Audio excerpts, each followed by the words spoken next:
Welcome back to the shop today. Part 2 of the Toyota 4Runner build. Got the engine here. Just worked on labeling some things. Let me go through that. We're going to try to pull the upper and lower intake today.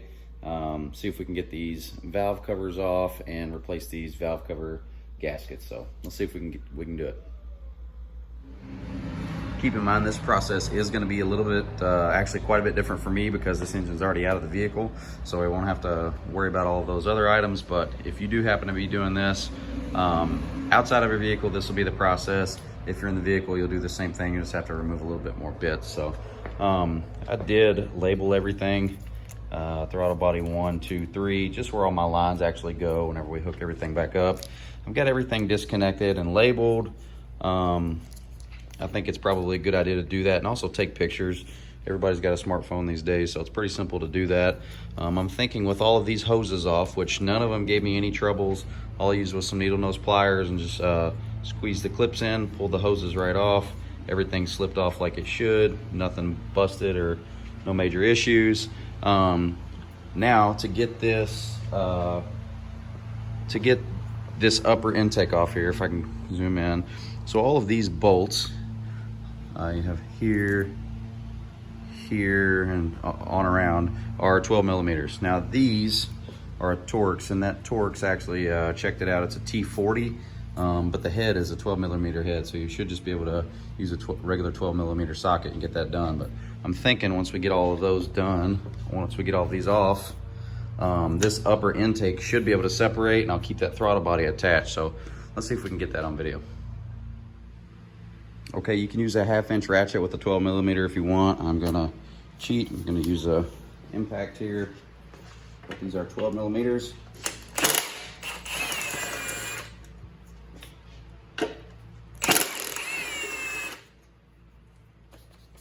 Some are nuts, like this is a stud, this is a nut. This will probably be a stud. Yep, that's a stud. I'm gonna put them all into Ziploc baggies and label them just in case any of them are different.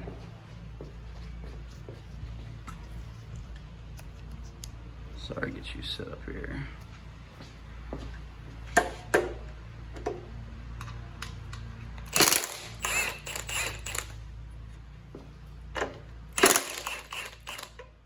It's a nut. Everything's breaking nice and free. It's good. Stud. Okay, not 100% sure, but I think if I take all these out, we will be able to separate this upper intake from the lower intake because it is 2 pieces. Let's see if we can do that. Okay, we're going to see if we can get the upper intake apart, if those are all the bolts we need to take out. I do want to mention, let's see if I can get on camera here. These two are your T40s that go over here on the sides. These are separate. These two 12 millimeters, well, they're all 12 millimeters. These go in the front and back. They're the same size as well, so that's good. They're not different. And these 2 nuts are just the only 2 that go on the only 2 remaining studs. So see if we can separate the upper from the lower here with the throttle body attached. Okay. All right, so there's your, can't see it there, hang on a second. Your upper intake separated from your lower. That's what it'll look like. And then you do have the gasket there. We'll be taking the gasket off as well. And then we'll have to get that lower off in order to remove the valve covers. So.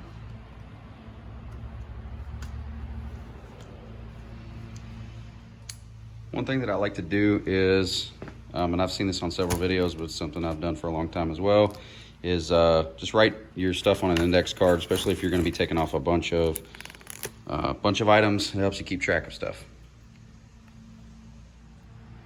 First little snag, that didn't take long.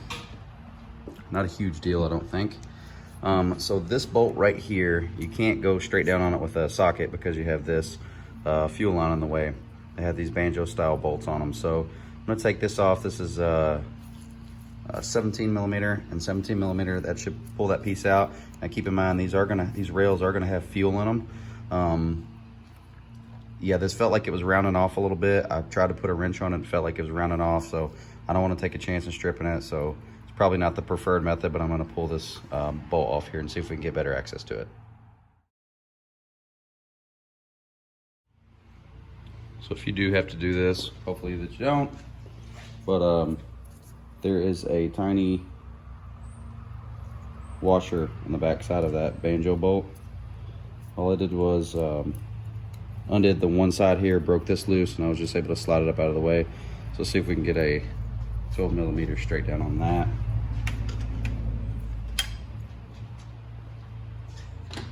And bust it loose.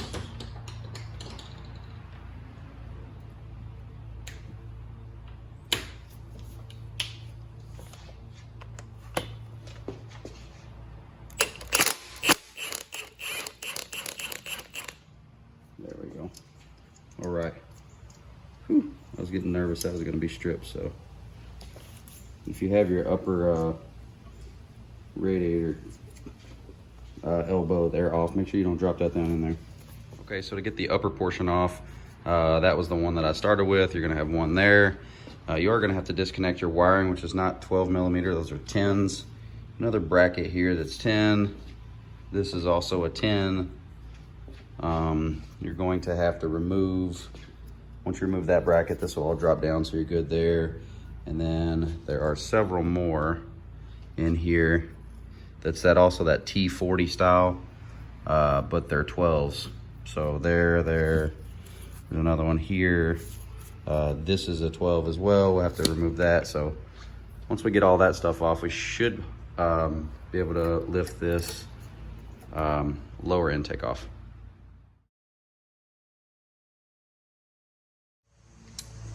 When all else fails, read the instructions.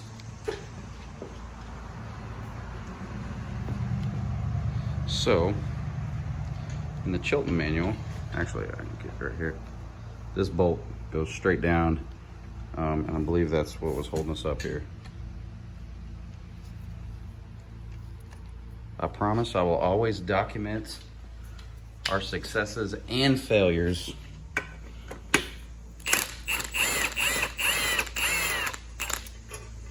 There's a long bolt there. Oh yeah. We're in business now.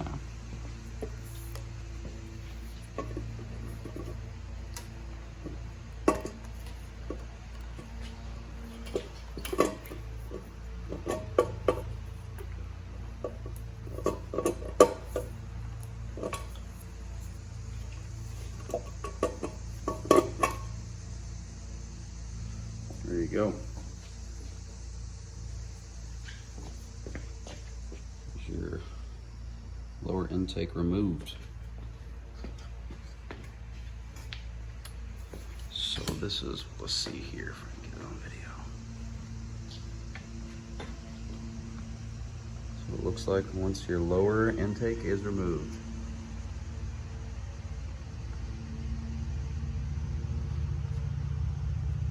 pretty straightforward. Okay, so I did disconnect the coil packs here. While you do that, there's a little button right there. You just depress that button inward like that. You'll be able to unplug those. Went ahead and did all of those. This wiring harness loom, not this here, it actually connects and it loops all the way around the back. This big piece here, it comes down this way too. So it's all connected. This is all gonna have to come off.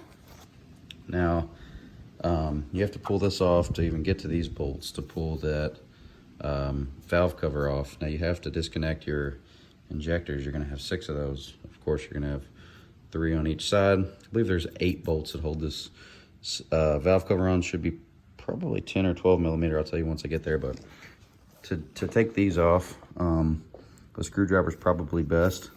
But all you'll do is you'll press that tab right there on the injector. Once you pull it in, you should be able to pull it up like that. You don't want to pull on these wires. You don't want to pull it out like this. Try not to. Try to pull it from the base down here and slide it up, because if you do, I mean, you're dealing with wires that are 20-something years old. You could pull one out and then you're going to have issues down the road. So let's get the rest of these injectors undone, and we'll work on pulling this harness off. So I already took 2 of these nuts out, or 2 of these bolts here. They are 10 millimeter. I've already got all these injector lines loose for that harness. Maybe a Christmas tree down here we have to undo.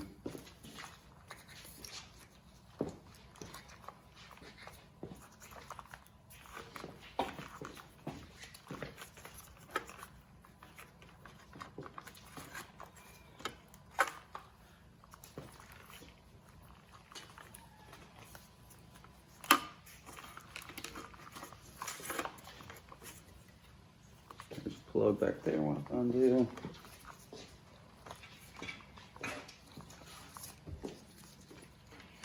Christmas tree right there we'll have to undo. Okay, so see if I can show you here. To pull this harness up, I was like, wow, I'm feeling a little tension. Small connector there, right there. We gotta undo, sorry. Yeah, this one right there. So I'll have to undo that one. And then there's also a small Christmas tree on the front there that this harness hooks to, that we'll just have to press those in with a pair of needle nose and push that out, and then that whole harness probably should come out.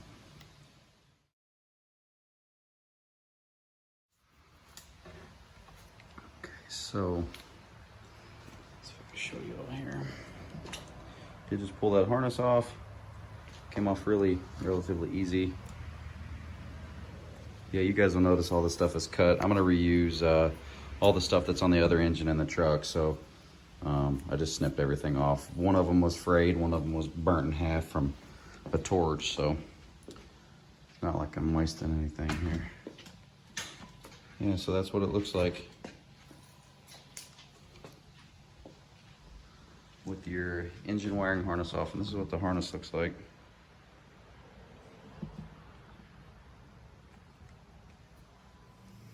I do have shock racks down the intake runners. I did throw a towel in there just in case, but probably get down now too.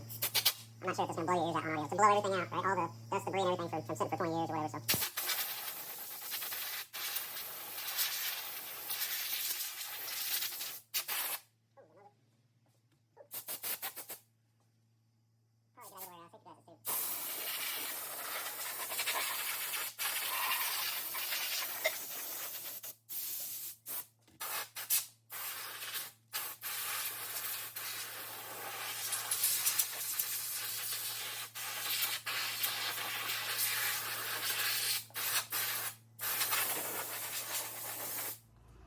Not sure how well that'll pick up on camera, but that's all the stuff we just blew off of there. That's why it's important to wear these.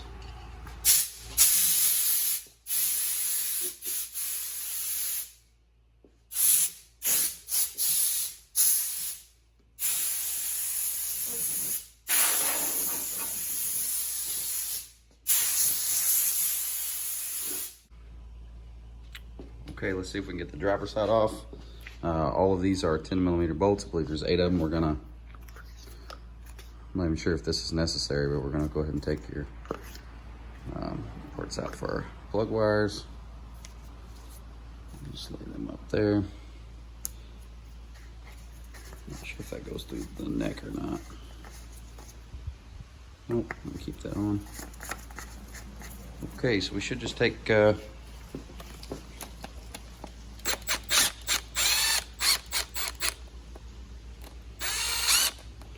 good sound, they're not very tight.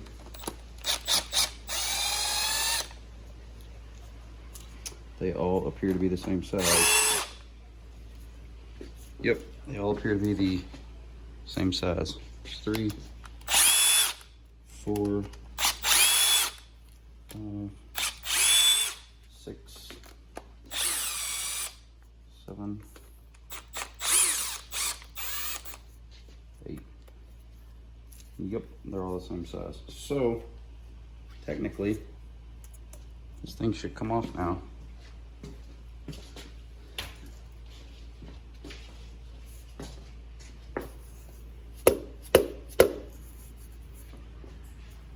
Technically, I said.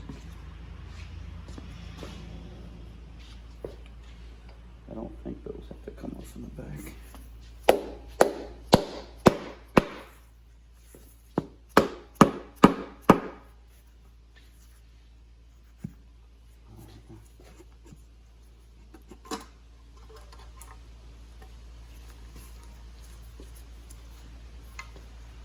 You have your cover off there with your gasket, which actually doesn't look bad.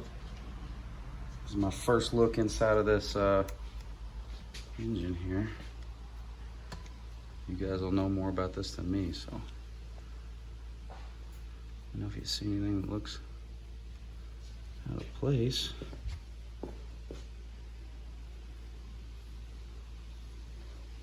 Shit, man, that's a yeah, it looks pretty good. All the cam lobes and all that look pretty good.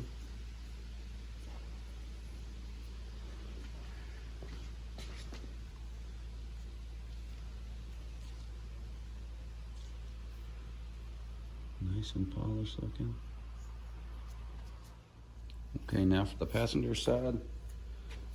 These are going to be 10mm bolts here for your Coolant plugs. You're just going to zip out all of those. And pull your Coolant plug out. Everything else here is loose.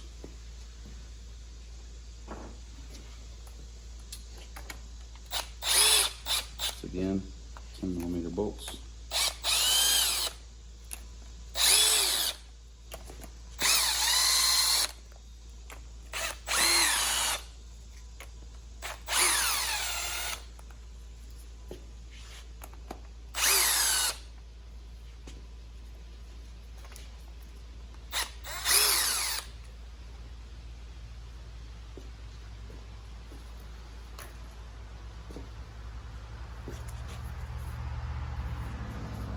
BFH. Sounded like it was it.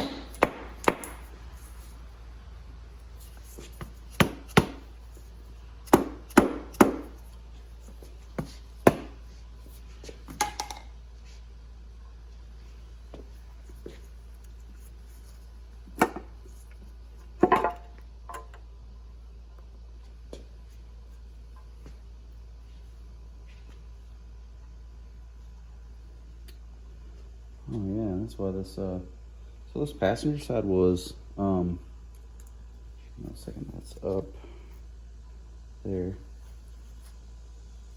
Yes, this passenger side was leaking a bunch. Not a bunch, but I could tell that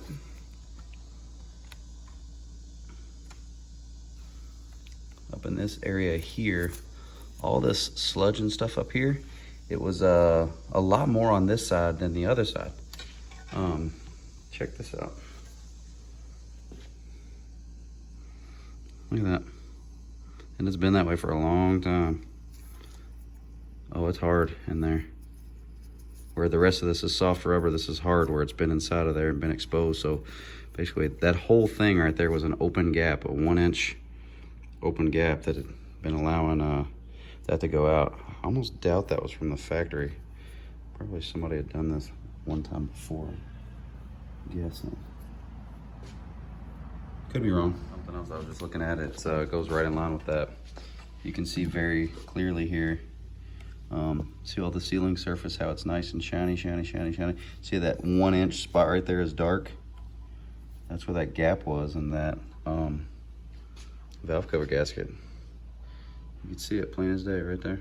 That's where all that blow by and sludge and all that crap came from. Okay, we are going to be replacing these gaskets in the actual valve cover itself. These are where your spark plug tubes go down in. These are very brittle. Started taking the first one out. I've already replaced them on the other valve cover, but I started taking the first one out and the spring came out with it and this crumbled into a million pieces. So they definitely look like these are factory OEM units on here. Now you will notice you have little tabs here, these little tabs. I use a little pick tool here. Little pick tool and then just pry up on it. That's one way to cut the crap out of yourself. But use those little little pick tool or a screwdriver or something. You just pry that tab upward enough just so you have some clearance there. Now the next thing I do have this kind of resting on a block of wood, so that way I don't bend the tubes that are coming out of the bottom of it. All I did was I just kind of went straight down in here.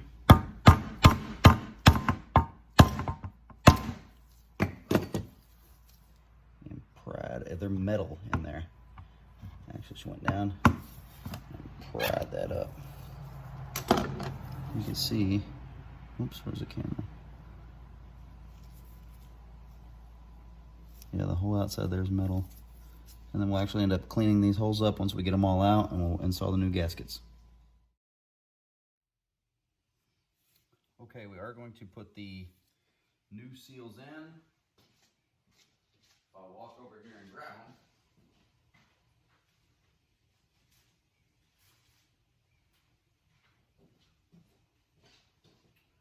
You can put these seals in dry.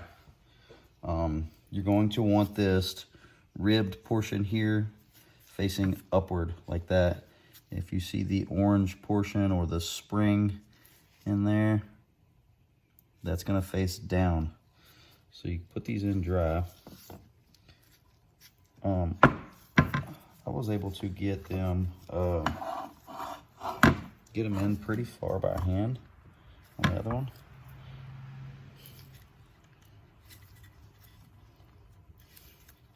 That whole outer lip is metal.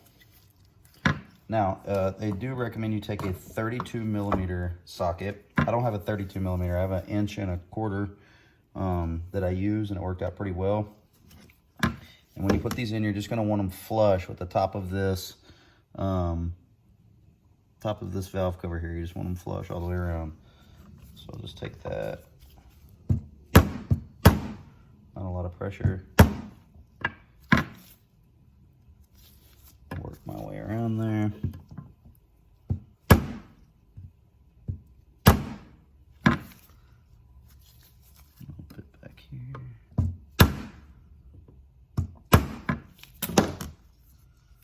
And then once you have that done, the next thing that you're going to do is this tab here.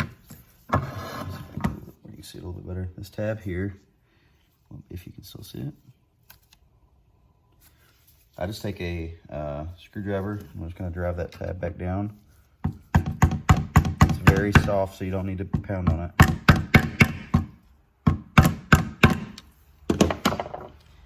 And let me flip it around and show you what a completed one looks like. So there's what a completed one looks like.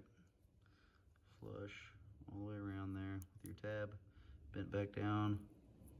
That just helps the retention.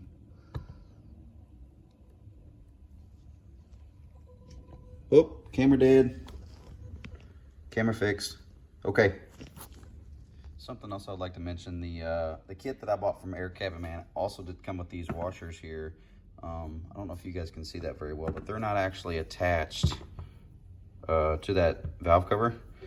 So you can just take and that probably not work. Just take a flat blade screwdriver or something and pop them loose. And they did come with the brand new ones, and we're going to clean all that surface up as well. So, but you will have one of these on every single spot.